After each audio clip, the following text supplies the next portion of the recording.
Okay, looks like we're live. Is that correct?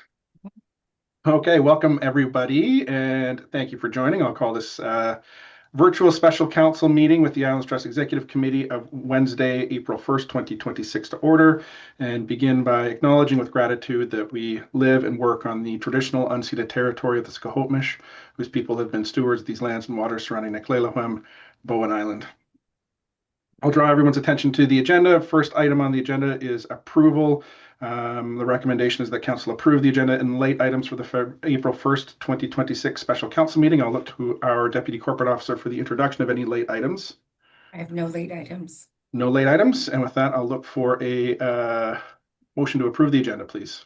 Moved by Councillor Getty, seconded by Councillor Saunders. Any discussion, changes, amendments? Not seeing any. I'll call the question. All in favor, raise your hand, say aye. Aye. Aye. That carries unanimously. Moving on to public comments, I'll look to our Deputy Corporate Officer for any public comments here today. No public. No public comments. And moving on to section 3, discussion topics. So before I do, for folks that are following along online now or later on, you'll note that we've got a number of fresh faces here around our Zoom screen, and these are all of the Islands Trust executive, as well as some of the Islands Trust staff. So maybe Chair Patrick, I'll turn it over to you to introduce your staff, but before I do, welcome. Thank you for making the time today, both to the executive committee as well as the senior staff that I see here as well. Great to have you in person for this discussion, and I'll turn it over to you for an introduction, Chair Patrick. Well, thank you. It's always a pleasure to meet with our colleagues at Bowen Island, and joining me today is our executive team. So I've got Vice Chair Elliott from elected on Gabriel Island, Vice Chair Maud from Main Island, and Vice Chair Peterson from Lasqueti Island. And our staff that are joining us today is our CAO, Ruben Brony, and our oh, I always have to get, yes, Director of Financial Services, or Financial and Human, I can never get you have too long a title, Director Mobs, but we have Director Mobs with us, and we have Derek Coburn, who is going to be taking over for Director Mobs in the coming months while she's away on leave. And so want to welcome our staff for being here today. Thank you, Chair Patrick. So it looks like we've got two discussion topics on the agenda. The first is 3.1 timeline for 2027-2028 budget development and requisition calculation. I know that this is a topic that has generated lots of discussion and lots of conversation here. And we did receive a staff report at our most recent council meeting, which outlined a staff-to-staff discussion that happened between Bowen Island and Islands Trust staff. Perhaps I'll turn it over to either the executive committee or our own staff or Islands Trust staff to frame up this conversation and introduce us to it, and then we can have some conversation and questions that go from there. I think I'd look to either our staff to introduce that. I'll see Brony or Director Mobs.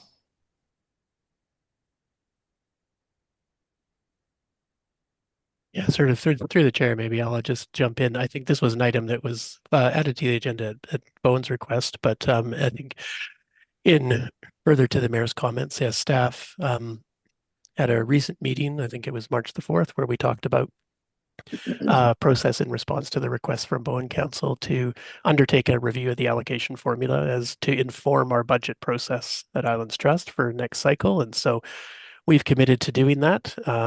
And I expect probably as we get later into spring, we'll dig into that in more detail and identify opportunities, any potential adjustments to how that allocation is applied in response to the concerns raised by the mayor's report earlier this year. And then we haven't fleshed out a terms of reference for how we'll undertake that review, but that'll be a part of the next step for us in that work. And then I anticipate that we would report back to both executive committee and our trust council, as well as Bowen's council, on any potential recommended amendments or changes. And then that would feed into the budget process for Islands Trust for the next fiscal year, which obviously this year will be slightly different than usual just because of the nature of the election in October for both jurisdictions. But typically our FPC Financial Planning Committee would meet in the fall, early October, and have a first update and report out from staff there on the early planning for the budget.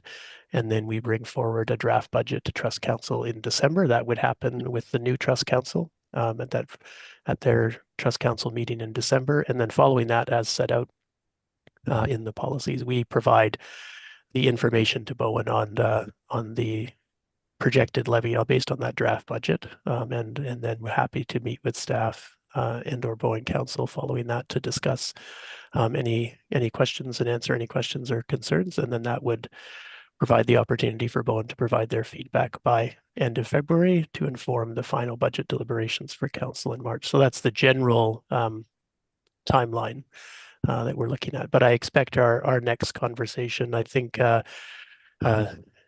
CFO Watson indicated in the next few weeks, once our respective financial staff are through the bulk of the year-end work, that we would re-engage on starting to map out a work plan for that review to get us through spring. I expect the bulk of that work would happen probably once we get into June and we're fully through the year-end and our audit period on the Islands Trust side. We'd be able to engage in that sort of late spring, early summer. Thanks. Okay, any questions or comments from Council? Councillor Morse. Thanks. I just wanted to be clear, because there's an election in October, these two bodies that are present today are the ones that are sort of used to dealing with it. Is it possible to actually just review the requisition formulas and methodology before we get to October so that it doesn't become an election issue?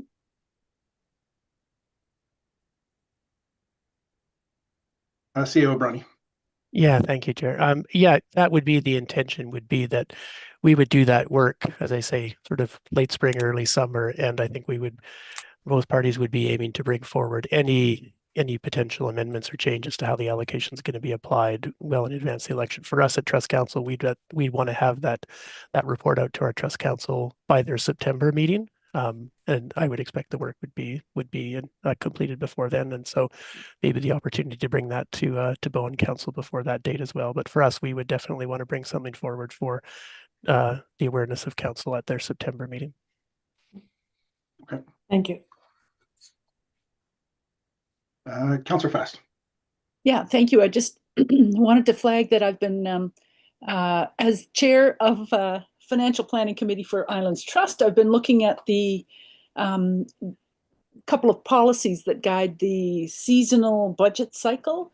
And the February 28th deadline for the municipal council here to get their input in is in another policy, but there's one that's in front of Trust Council and I guess FPC, and that's 7.2.6. Oh no, anyway, another one, 6.3.1, and it's about the timing of the budget cycle. And so I'm just looking at maybe we can move things around in there, and that's where that's a decision item that was in front of Trust Council in March, but we didn't, we deferred it. And so that'll be coming, I'll keep everybody in the loop about that. And it's another opportunity to incrementally move the budget cycle to be a little more in sync. It's hard because Islands Trust has a year end that's in March and Bowen Council has a year end that's in December. So we, it's not easy to coordinate. And, but if we want to do any matches that make it easier for Bowen Council to have input before February 28th, which is, it's in policy, but it's really very late, then there might be this other policy 7.2.6 that might be helpful. So I'm just flagging that Julie, if you have any thoughts about that before you leave, I'd be glad to hear that.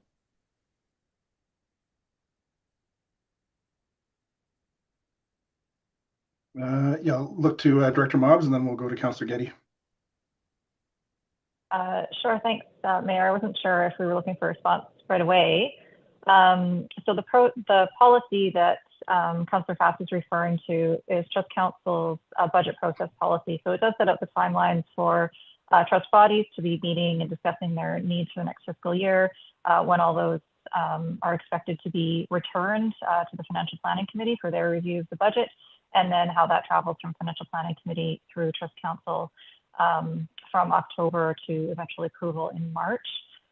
One of the challenges that we see is, our budget is presented to our Trust Council for the very first time in December. And so we don't typically engage in, dialogue with other agencies or formal engagement on the draft budget until our council has had a chance to see it. I know historically there's been lots of conversations staff to staff in the background prior to that date, and I think that's really valuable, and I think that's something that we can work towards again in future years, which might help alleviate some of the timeline struggles that we see in that December to February window. So, we provide information by December 31st, it's due February 28th, so that's a 2-month time window. If staff are having conversations ahead of that, it might just create a little bit of extra, or alleviate some of the pressures during that particular time. Thank you. Councillor Getty. I would find it helpful if there was somebody that could map that out. So in terms of where the policies are and what the typical timelines are and what's built into different, and to see where we've got some flexibility. So if we're going to try and do things this spring, I'd like to know when the FPC is meeting and when the different things that are going to be coming up with Trust Council, and what the timelines are for deadlines for getting things on agendas, if we wanted anything in June and things like that. So if there's someone that can easily pull all of that information out, I would find that very helpful.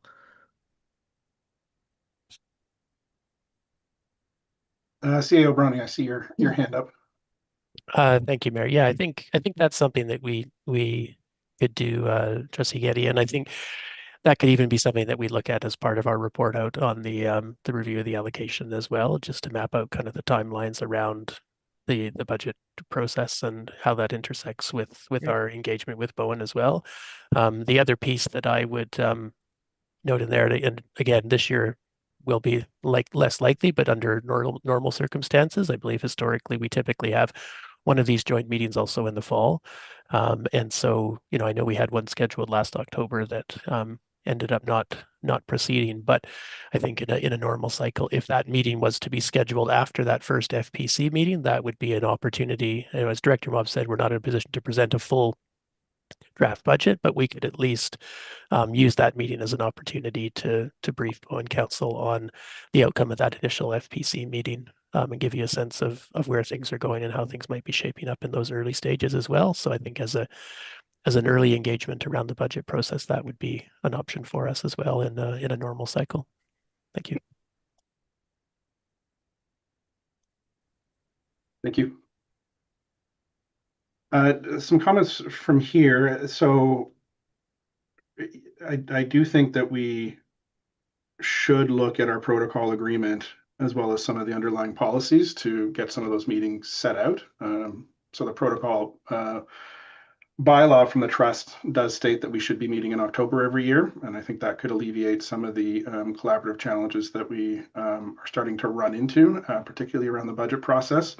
I would wonder, though, given what we've seen in the trust budget and requisition these last few years, where we see significant double-digit increases to Bowen that start at 38%, 30%, and then get whittled down by a factor of 3. If there's any thoughts as to how to get to a more stable number, because if we engage at a 38% number. I mean, that's going to be a non-starter in the community and with council generally, but it seems to somewhat resolve itself throughout the course of the 4 months. So even if we have early engagement, I guess the question is, how useful is that on a draft budget that feels incredibly soft as to where the numbers land?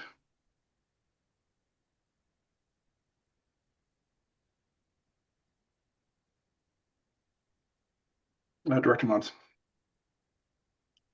Yeah, I can try to provide some context. You're right to observe that. We do tend to see much higher tax increases in the early parts of the Island Trust budget cycle, and they do come down. Part of that is, of course, the various trust bodies at the initial budget cycle development, they're putting forward their full wish list. When the budget is consolidated and we see where tax increases land, then the cutting exercise begins with Financial Planning Committee and then potentially through council as well. So that's a part of the picture. A really significant and I think more significant driver of the change is later in the budget cycle, we have an awareness of how the current year's fiscal operations are unfolding, which lets us know whether or not we're underspending in the current year to tell us if we have any surplus money that we might be able to use in the next year. So it's difficult for us to have a financial forecast earlier on in the year, right? It's too early to sort of forecast out to the end of the year how much surplus we might have or to what magnitude we might be underspending in the current year that might impact the next year. So I don't really know how we alleviate that part of it. There's potential for us to, include a potential draw from surplus and then just adjust it later on down the line. But again, that would be an estimate not rooted in a whole lot. We tend not to want to rely on that and then have to remove it. It's sort of an easier process to have a higher tax increase and see it come down than to have a smaller tax increase and see it have a steep hike later in the budget cycle. So hopefully that's some helpful context. There might be some room to explore it, but I'm not confident that right at the get-go we'll be able to see a much lower tax increase. Mm-hmm.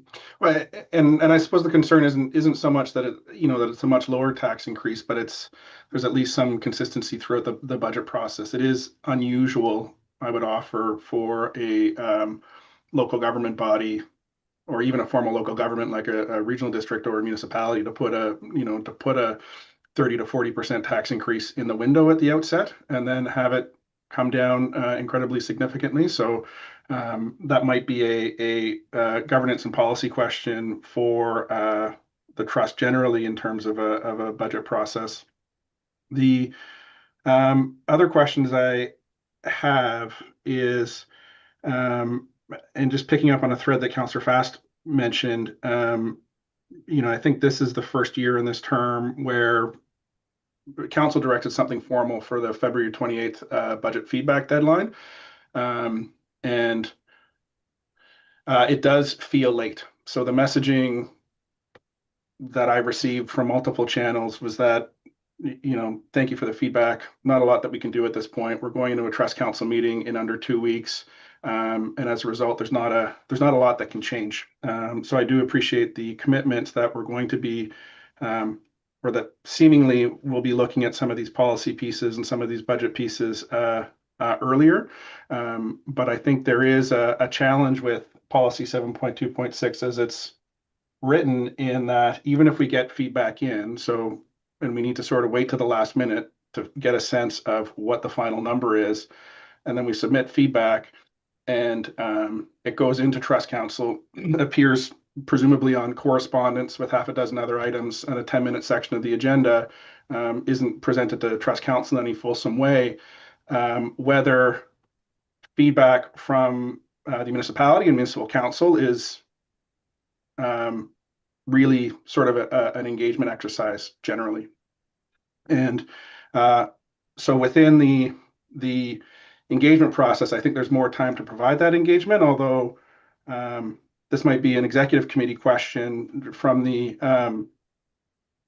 viewings that I've had recently of trust council meetings, there appears to be somewhat of I think it was a formal motions passed to take out public engagement from the budget process. So I'm curious about engagement processes either for the public or for municipal councils, of which we're the only one, in terms of what meaningful feedback and engagement looks like in the public budget process moving forward, if Trust Council is moving to tone that down or not fund that. I'll look to CA O'Brien or Chair Patrick for a response to that, or I can just move on the speaking list. I can either attempt to jump in here. The question for the public feedback is we were moving to more of an earlier request to the public, sort of what do you want to see more of, less of, earlier, prior to the budget process. In regards to working with Bowen, I think you've got two trustees that are also councillors. Our boards are intermixed, designed that way.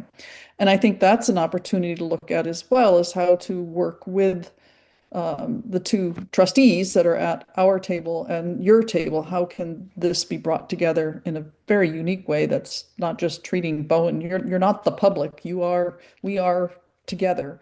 And I think there's really truly an opportunity there. Okay, thank you. CEO Bruni. Yeah, thank you, Mayor. I would just on the point about sort of the correspondence this year, I think part of what you saw this year was partly also in the nature of the feedback we received, which was specific to the resolution that came out of Bowen Council requesting that staff meet to explore the allocation piece more deeply. And so I think that was part of how that was contributed to how that was received by Trust Council, as opposed to specific concerns or requests about specific pieces of the allocation going into that budget. I think if there had been specific items that had been raised to be addressed as part of the deliberations on the final budget, it would have been discussed more fully in the context of the budget deliberations. But because the formal feedback was really just advancing the request for staff to engage in that process, that's why it was received as it was, rather than as a contributing factor in the deliberations on the budget piece. If that helps clarify. Thanks. I'm not sure if it does help clarify. It does muddy the water a little bit when I read the motion that was carried unanimously by council. It was that council directs staff to pursue resolution of the methodology issues identified in the mayor's report, understanding the island's trust requisition and the findings heard today, and report back to Bowen Island Municipal Council with options for further action. So, you know, we did highlight the methodological issues under trust policy. We send that through to staff. So it wasn't just to set up a staff meeting. There was some significant, I think, underlying methodological issues that were raised, and that's really what I think, would like to engage on and would like to have traction on, perhaps, you know, and see Trust Council take it up in a way that, you know, isn't just an addendum on a late item of a correspondence issue. Looking at my speakers list here, over to you, Councillor Morse. Thank you. I've got a long list here. And I really do believe the budget should go out for public consultation. Now, whether that's right after the December Trust Council, when it's been presented to Trust Council and it's ready, but you do need and public input, because people more pay attention when you've got something sort of more real to look at. And so not having an opportunity for public comment after the budget's been drafted in the December Trust Council just doesn't make sense to me. The other two areas, I guess, that are growing like topsy are the Trust Conservancy and Trust Area Services. And it really bothers me with the Trust Conservancy, because it's very clear in the legislation that none of the land that's held by the Trust Conservancy belongs to the trust. It belongs to the province. And it belongs to the province for the benefit of all of the province. So why is the province not paying more? And the other point is, it's very clear in the legislation that all that the Trust Council and therefore Bowen and the other areas, should only be paying for the administrative costs of the Trust Conservancy. So has anybody really examined the costs? Point of order. Point of order. I'm wondering if we could return to the topic. I thought we were Timeline? talking about the requisition topic. Timeline. Over. Well, okay. I'll put me back on the speakers list for the next round then.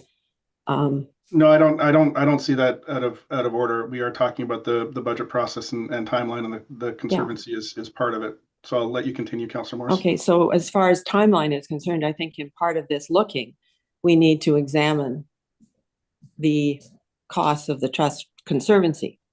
And are they really truly administrative costs, or are they pushing the envelope? And I think the same question comes up with TAS. Are they pushing the envelope and doing things that really aren't in the mandate? So that's, and the fourth thing is to the timeline. I think we need to add in there, going after the province for more money. If it's all their land, then they should be funding the Conservancy 100%. And that would be the opening gambit I would go in under. Thank you, Councillor Morris. And I see some trustees with their hands up, so I'm gonna interlace Trustee Peterson and Trustee Elliott here as well. So Trustee Peterson, and then we'll go Councillor Getty, and then over to Trustee Elliott. Just a little bit on what I've perceived around the discussion of the public consultation piece. It's a lot of the discussion around Trust Council table is we're looking at we have some figures that don't come out until December, don't reach Trust Council until January. Financial planning committee will meet in January, and Trust Council has to have its budget finished by the end of March. And so one of the arguments has been that the budget process changes so much in that period of time through committee and on its way to Trust Council. One of the arguments is that investing in public consultation at that time, what is the actual effect on the budget deliberations of that piece? So whether or not whether or not I agree with that as being the reason to forego such a late consultation piece, that is why the focus has shifted to, as Chair Patrick was saying, more of a pre-consultation, getting public input at a time that is perceived to be so late that it may not be reflected in the final budget is one of the arguments against continuing the older process that used to happen. So that's just a bit of context, my perception of what I hear around the council table. I think almost everyone I can think of would totally agree with Councillor Morris about getting the province to fund the Conservancy. Maybe some kind of joint advocacy could go somewhere, but obviously I think we all know the province is in a fiscal state at this point that they asking for financial support of just about anything is probably off the table in the short term anyway. But I'll just leave it there. Thank you. Thank you, Trustee Peterson. Over to you, Councillor Getty. Separate piece came up earlier in terms of it's a policy, I believe, with the trust in terms of how committees are formed and who gets appointed to various committees. And I think that if it's possible, it would be worth looking at, if necessary, a change in policy so that there's a specific appointment of one of the Bowen trustees to the Financial Planning Committee. So it's worked out this year, partway through the term, that Sue Ellen became the chair, and I got on it as the chair of the Governance Committee with a little bit of changing. And that's worked out well in terms of being able to understand and have input and have part of this discussion. A lot of our discussion developed fairly late so that it wasn't part of any detail of the financial planning committee, but I think it certainly could be. And that might be something that is worth looking at in terms of the governance and the formation of that committee, making sure that there is, I don't know if that's fair and reasonable to the rest of council, but I think that that's something that should be considered. Thank you, Councillor Getty. Over to you, Trustee Elliott.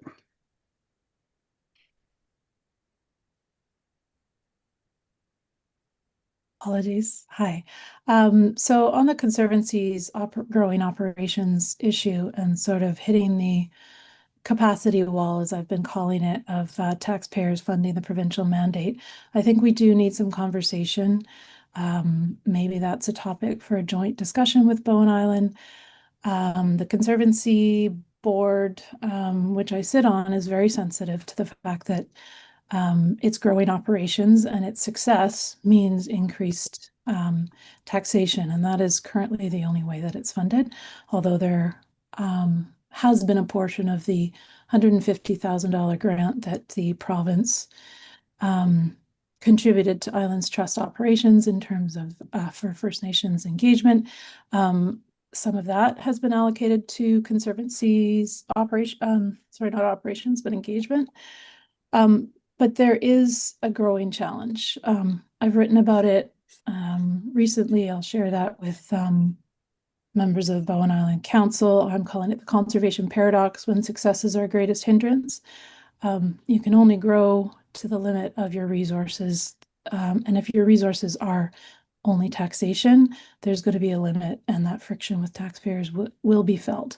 I don't think the answer is going to the province right now to ask for more money. As Trustee Peterson said, $12 billion deficit is going to return an easy and polite no, but framing it as this is the provincial's responsibility, this is the province's responsibility, and a sustainable long-term plan to fund the acquisition, management, and protection and stewardship with First Nations of the Conservancy lands is going to be, I think, a very appealing call for the province to engage more deeply in the future.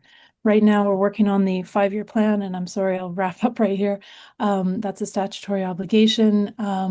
I feel that the Conservancy is sufficiently funded to the level of its operations right now and to engage with nations in the trust area on the future of conservation. What does that look like in practical terms of stewardship and shared management over those lands? We need to hear from nations first, come up with that 5-year plan. That has to be accepted and adopted by the minister by December 2027. That is a non-negotiable. So I think the tax lifts that we've seen in the last 4 years, a lot of that has gone towards the Conservancy, but it's put us at a level that has bridged the capacity gap that I think the previous 10 years of non-tax increase or capping and strictly capping Conservancy and trust area services. I think those have been hampered because of the impact on the Bowen Island fee levy. And so now I think we've addressed that, and going forward, the Conservancy is going to be in a good position to call to the province on a joint strategy for managing those lands. So I don't see this as, we're going to see we have to bring this sort of term of taxpayer funded increase to the conserved and protected lands to a close and think of a different strategy. And I think Bowen should be part of that conversation. Thanks. Thank you, Trustee Elliott. Over to you, Councillor Fast. Thank you. Okay, back to the timeline idea, and back to a comment, Mayor, that you used early in the conversation, which was it's unusual for an elected council. The Islands Trust is extremely unusual in that this elected council only meets 4 times a year. So it's not a local government, and it's completely different. So the expectations of regional districts or other kinds of municipalities, those expectations I don't think are realistic for Islands Trust. And anybody can correct me if I'm wrong, but to meet 4 times a year as a elected trust council means that things are different, and there isn't a lot of decisions that the trust council can make. Anyway, it completely affects the timelines. So if you think about trust council, as I'm now doing, as not being a local government, it helps to look at what other possibilities could they be. You could look at them as a nonprofit, or you could, other kinds of models perhaps might be more useful. For example, another one is, I think of the Islands Trust Conservancy as a charity. I find it's a really useful lens to look through because Trustee Elliott's talked about the expenses, the staff costs, and the costs of operations doing business. But no taxation dollars, as far as I know, go towards actual acquisition of land. Those are all voluntary donations and agreements, conservation covenants and things like that. So in a way, anyway, I just suggest using different lenses to look through and maybe toss other expectations out the window. It's not to say we can't collaborate together. I think we've got tons of shared goals, and there's ways to adjust our policies and all these kinds of things. But public engagement is still going to happen. We're just going to do it earlier in the season as we did this year, but it wasn't useful for the budget cycle, so we're going to call it strategic planning. We're still engaging over at Islands Trust Council. And I think, and I like Judy's idea about a Bowen trustee onto the FPC permanently financial committee, and I'll look at that in policy. Thank you, as an option. Hope that helps. Over. Thank you, Councillor Fest. Not seeing any further speakers. Some further cleanup comments from over here. The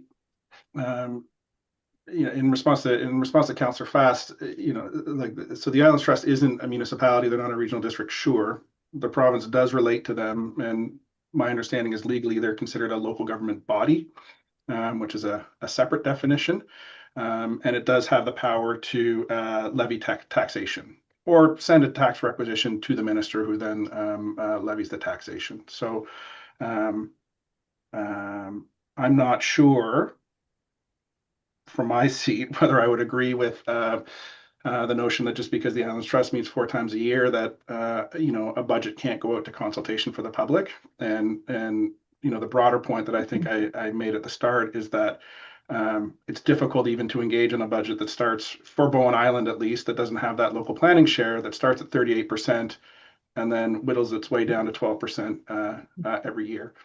And I would also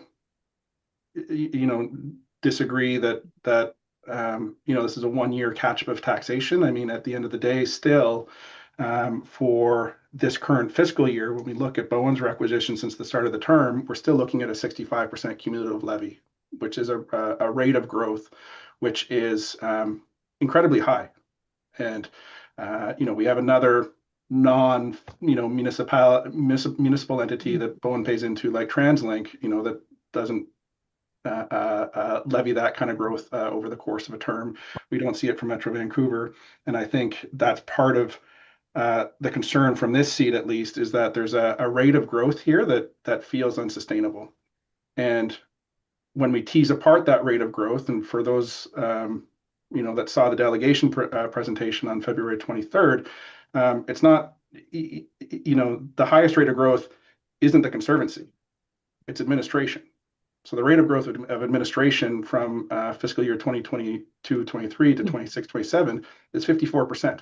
There's been a nearly 55% increase in administration in the trust, compared to a 51% for Trust Council, 49% for Conservancy, and only a meager 4.8% for local planning, which is really the raison d'etre for the trust to begin with. So I would agree that the province needs to pay more. I think that's shared with every municipality and every local government body across the province. That the province does need to take more. That there has been a slow downloading of responsibility to local government entities, whether it's everything from emergency management to reconciliation to housing. We're seeing the province not take responsibility for a lot of the things that it should be, so it needs funding. And then the last piece is really from a process standpoint, we have talked about some policy updates, and it is policy 7.2.6, which governs the municipal tax requisition. I would love to see a review of that policy. I would highlight that the protocol agreement, I think in section 4.2 says that if there's going to be a review of that policy, that Bowen needs to be notified within 30 days so that we can provide some feedback and have some feedback into that. I'd be curious to hear about, so it sounds like there's some agreement that we'd like to get something done this term. But given that we're talking about a requisition policy that's enshrined in a trust council approved policy, that will need to make its way through committee, and it will need to make its way through trust council and eventually be approved in that body. So I'm curious, given that tight timeline, one, is it even reasonable to suggest that we can see a change in policy or see a full policy review by the end of the term? And if so, what is the process for that? Would that be surfaced in the financial planning committee first? Would it go to trust council? Because for all of the concerns that have been raised, we haven't seen trust council take up the question or provide any direction on a change or a review of policy as of yet. I see Chair Patrick followed by CEO Bruni. Well, I just wanted to speak a couple of things. One was the significant increase to administration, as we talked about on February 23rd, is that we chose to invest in this part of the organization after not investing in it in a very long time. And that's one of the main reasons that shows up. The other is it is absolutely healthy governance to review our policies and our methodology. And we'll hear what CAO Bruni says, but as chair, what I'm expecting is that staff are doing the work right now of looking at the methodology, and we'll be reporting to Trust Council. And from there, it's where the policy, recommendations of where improvements are going to come from will start from these staff conversations. So I'll turn over to CAO Bruni to see if he's got more idea of what the steps might be. Okay. Sure. Thank you, Chair Patrick, and thank you, Mayor. Yeah, on the question of reviewing the policy, I would say that our review of that we're going to undertake through spring and summer of how the allocation is applied to inform next budget cycle. If that surfaces any issues that really need to be or would be better addressed through a change to the policy, we would certainly can bring that forward. Right now, our governance committee, which is chaired by Councillor Getty, is leading work on a broader review of Islands Trust policies. And so if there was a need and an interest to look at policy 7.2.6 as part of that work, it would go to governance committee for consideration. The short answer to your question would we see a policy change this term? I think that is highly unlikely unless there was a decision by council to really expedite it.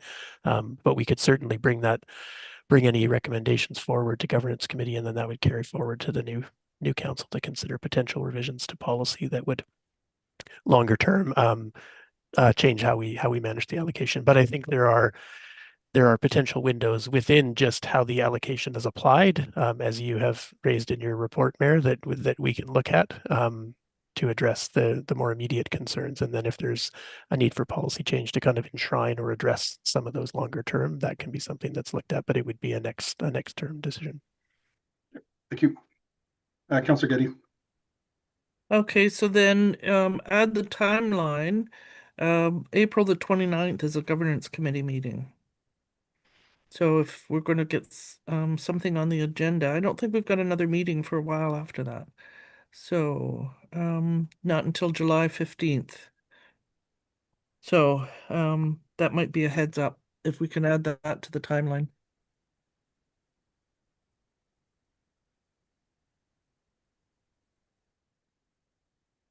Okay, thank you, Councillor Getty. Any other pieces here on this item? Not seeing any, so I do look forward to the future conversations. I would anticipate that we'll meet again, hopefully in October as an executive committee and Bowen Island Council. I know it's an election year as well, so that might be a tricky thing to manage. I am encouraged by the commitments to or the spoken commitments at this point of reviewing policy and looking at the allocation. You know, I would be cautious from this seat to see it simply as the application of the allocation. I think there are some methodological concerns underpinning the allocation itself that need to be taken up in policy. And I would hope that work continues. The last thing that I would want to have happen is that we've got a new council in, and you know, we've been on a 14-month runway to resume this, and we end up at you know, requisition discussions in March of 2027, and we're at exactly the same place without a lot of traction having happened. So certainly open to having conversations. I know our staff is willing to have the conversations, and it seems like we've surfaced it so far, but we'll be looking forward to seeing how things progress. Moving on in our agenda, we have 3.2, collaboration on new council orientation. And who wanted to lead this one? I'm Chair. happy to kick it off. Sure. Mayor Andrew, and I think I think this is sort of a refreshing new CAO, CEO Brony, this will be his first onboarding, and I think he's been diligently considering how things can be set off better. We have an onboarding committee. We're putting a lot of energy into trying to set the next Trust Council up for success, and I think there's a real opportunity to brainstorm here for a few minutes as to how we can really do that. What are the opportunities? And I'll throw out a couple I think of. We have an information package that will go out to all trustees, and I think there's a chance there should be more information about who Bowen is, what Bowen is, how we work together. So, you know, a high level document. And I think as well, either in the first meeting in November or the December meeting, that there should be a presentation from either Bowen Council or Bowen staff, or you know, be given that opportunity to hear directly and ask questions. And so we set off the term very early with a high level of understanding. But I think it'd be good to hear other ideas. What can we do? I'll look around the table here for ideas, thoughts, comments. Councillor Morse, followed by Councillor Fast. Well, I think one of the things that needs to happen is that there has to be an orientation of the new Bowen Council members on what the trust is and how the requisitions calculate, you know, what we're paying for, and generally just an information session on the trust itself. Yeah. Thank you, Councillor Morse. I'm gonna interleave Director Mobbs here. Whenever staff throw their hands up, I'm assuming that it's something pertinent. Thanks, Mayor. Yeah, it is in response to Councillor Morse's comment there. Certainly, you know, the Bowen Island trustees will be oriented to Islands Trust and who we are and what we're doing as part of general orientation. And we do make efforts to meet with the newly elected Bowen trustees. So this last term, myself, CFO Watson, did get together with Trustee Fast and Trustee Getty to give them a little bit of that orientation. You know, it's not always an easy topic to grasp, and particularly trustees are being oriented to a lot at the start of term. So it might be that we need to sort of have several touch points in that orientation, in particular to the levy, and we're certainly open to doing that on the Islands Trust side. Thank you, Director Mobbs. Over to you, Councillor Fast. Sure. Thank you, Mayor Leonard. I just wanted to flag that both Trustee Getty and myself are on the onboarding committee. We volunteered for it, so it's sort of working group. And so we're asking for all kinds of things that we think would be good at the Islands Trust Council orientation side.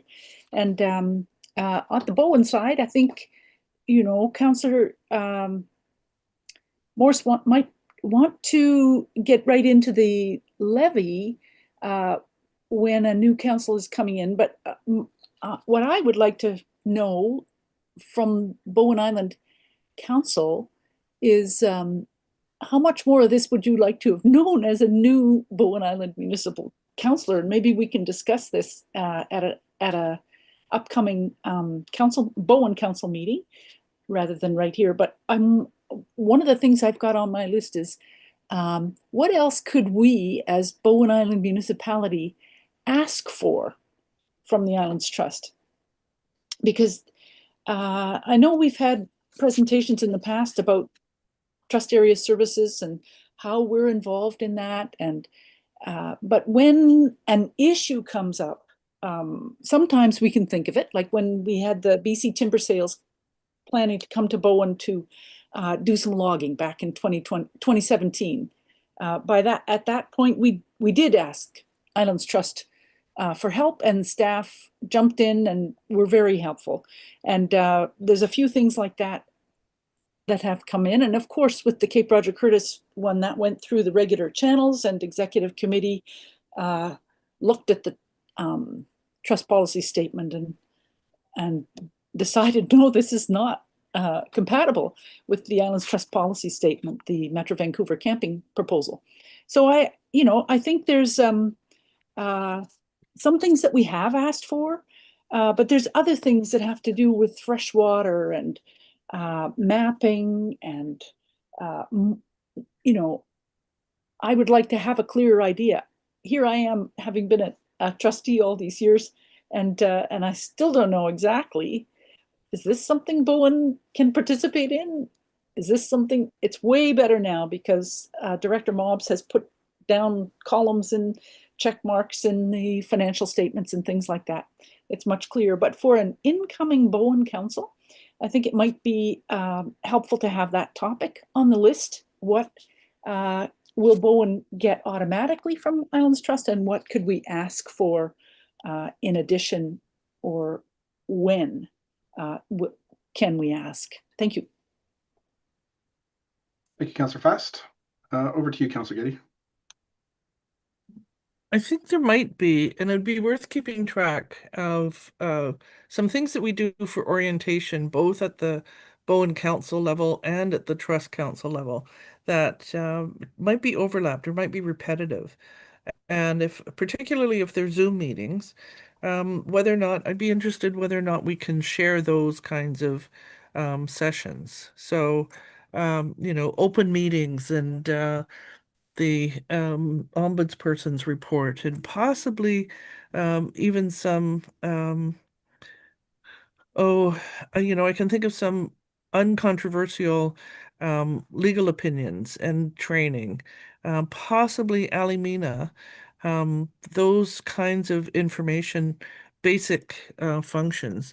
And then I think that depending on who's going to be running and who would be around.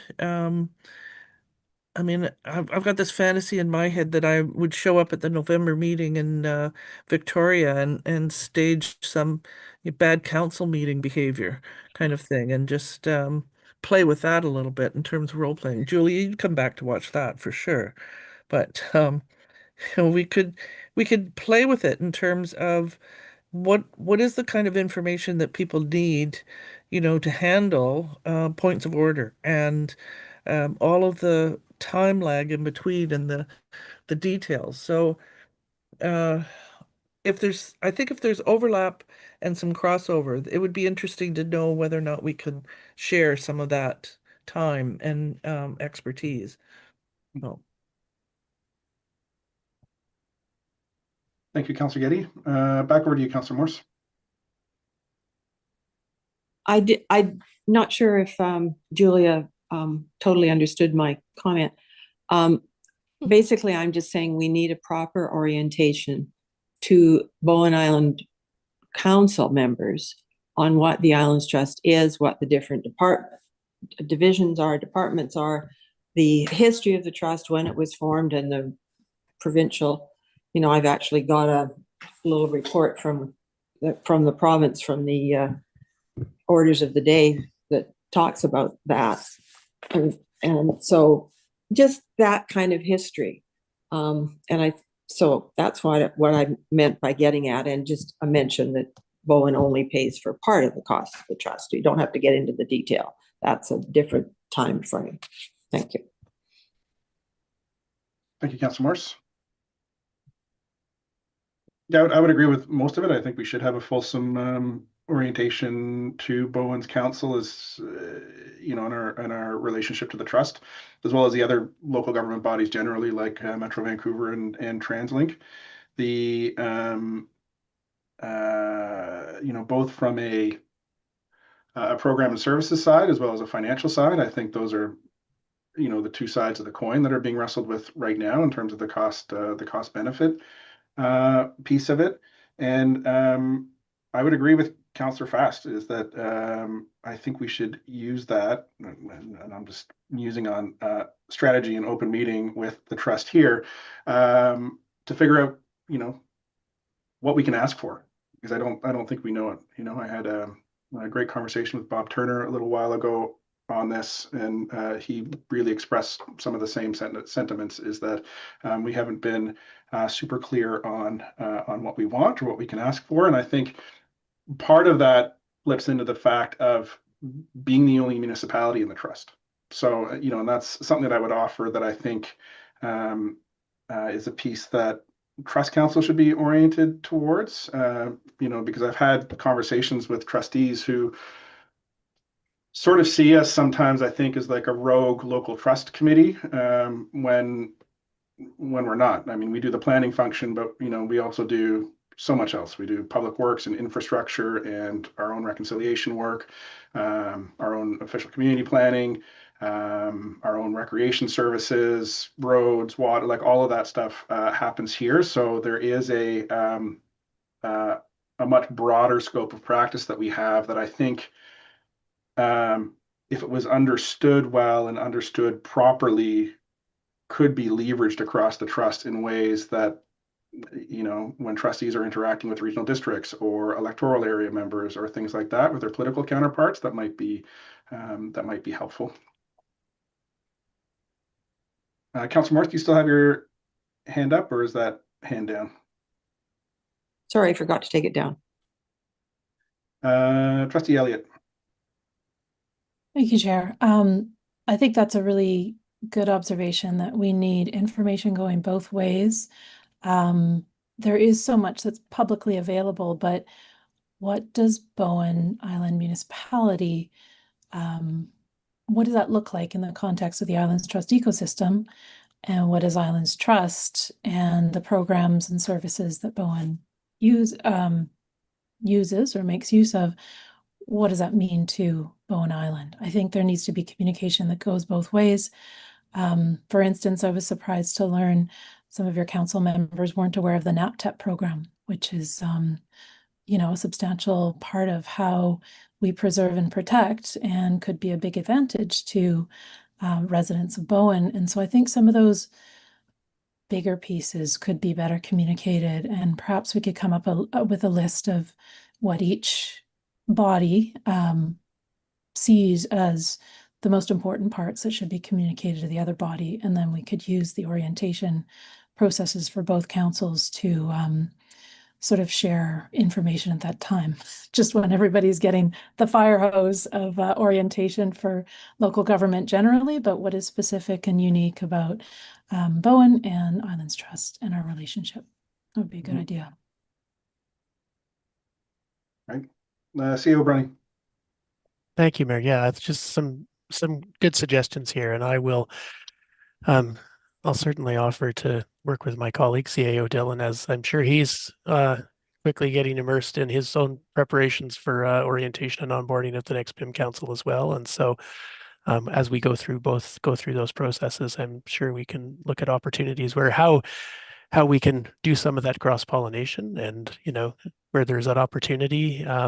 I think it was to Trustee Fast's point to avoid duplication of efforts where we may be able to partner on some pieces, but also how we can schedule and sync up some of those opportunities to, as Trustee Elliott has said, ensure the information flows both ways. So where might we orient a new Bowen Council, and how can we take advantage of what Bowen's putting together to also orient Trust Council to Bowen and its unique place within the Islands Trust. So I anticipate that CIO Dylan and I will be connecting on that over the next few months as we start to map out what those orientation programs look like, and trying to fit it into, well, if his schedule is anything like mine, I know the plan quickly fills up with all the things in the fire hose that we need to orient incoming councillors and trustees to, but we'll try and figure out how we can collaborate on those schedules. If nothing else, certainly that first spring meeting like this one in April of the new term would be an opportunity to really engage in some of those. But I think on the budget pieces in particular, and that initial introduction to the role of the trust, we'd want to engage in that before that as well. So we'll factor that into our planning.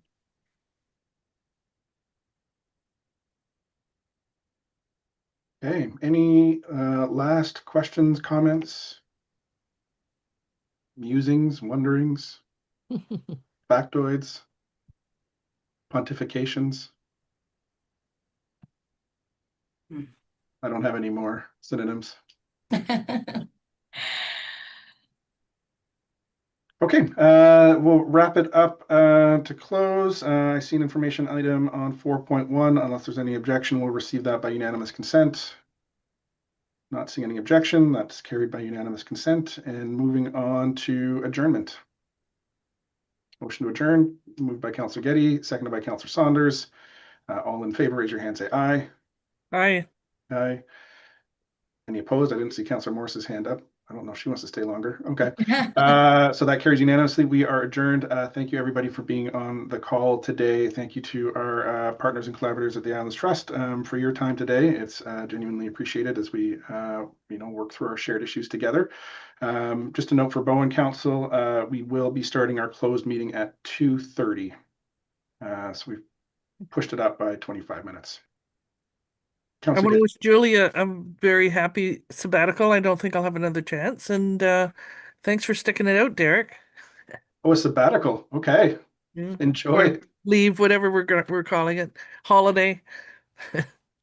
Yeah. I'm away. Thank you, Trustee Getty, or Councillor Getty. That's appreciated. And yeah, Derek Coburn is stepping in to cover for me. He's been here on the call today, so he's fully informed of the conversation that's taken place. And of course, I'll be giving him some handover and orientation notes before I step away. So thank you, everybody.